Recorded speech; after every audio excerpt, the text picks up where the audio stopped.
રાજકોટ મહાનગરપાલિકા જેના બાકીદારો સામે કાર્યવાહી કરવામાં આવી। એક જ દિવસમાં 300 મિલકતોને સીલ કરી દેવાઈ। 5 લાખ સુધીનો ટેક્સ બાકી હોય તો તેમની સામે આ મોટી કાર્યવાહી કરવામાં આવી છે અને ટેક્સ વસૂલવા 18 વોર્ડમાં અલગ-અલગ ટીમ બનાવાઈ। રાજકોટ મહાનગરપાલિકા દ્વારા જે વેપારીઓ સામે કડક કાર્યવાહી હાથ ધરવામાં આવી છે। આપણી સાથે કોંગ્રેસના આગેવાન પ્રથમ આપણી સાથે છે અને વેપારી પણ છે। તમે શું કહેશો, શું કાર્યવાહી કરી છે? મારું નામ મયુર શાહ છે અને હું 30 વર્ષથી અહીંયાનો સ્થાનિક વેપારી છું। મોચી બજાર કોર્ટ સામે મારી આ શોપ આવેલી છે। નિયમિત રીતે અમે સરકારના નિયમ મુજબ ચાલીએ છીએ, વેપાર કરીએ છીએ, પરંતુ છેલ્લા ઘણા સમયથી અહીંયા આકારણી થઈ નથી। સરકારના ચોપડે બધું લોલમલોલ બોલે છે, જેની ભૂલના પીડિત ભોગ અમે બન્યા છીએ, જેને કહી શકાય કે કરે કોઈ ભરે કોઈ।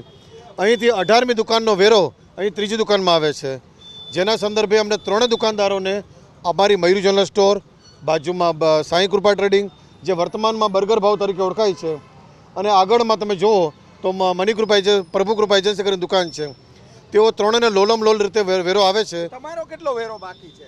અમારો વેરો કાયદેસર જોવા જાવ તો છેલ્લા 8 વર્ષનો, જે વધીને કદાચ 30-40 હજાર હશે, પરંતુ અસંખ્ય વાર અમે જંક્શનની જે વોર્ડ ઓફિસ હતી ત્યાં બહેન શ્રી નીલમબેન બેલીમ તેમજ ગાંધી સાહેબને રજૂઆત કરેલી, જેઓએ અમને સારા આશ્વાસન આપેલા।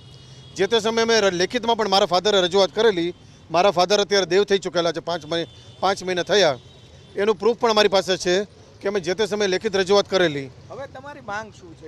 અમારી માંગ એ છે કે કોઈપણ જાતના બિનજરૂરી પેનલ્ટી અને વ્યાજ વગર દરેક દુકાનની ચોક્કસ માપણી કરી, વ્યવહારિક માપણી કરી દરેકને એકચ્યુઅલ પૈસા સરકાર માગી લે।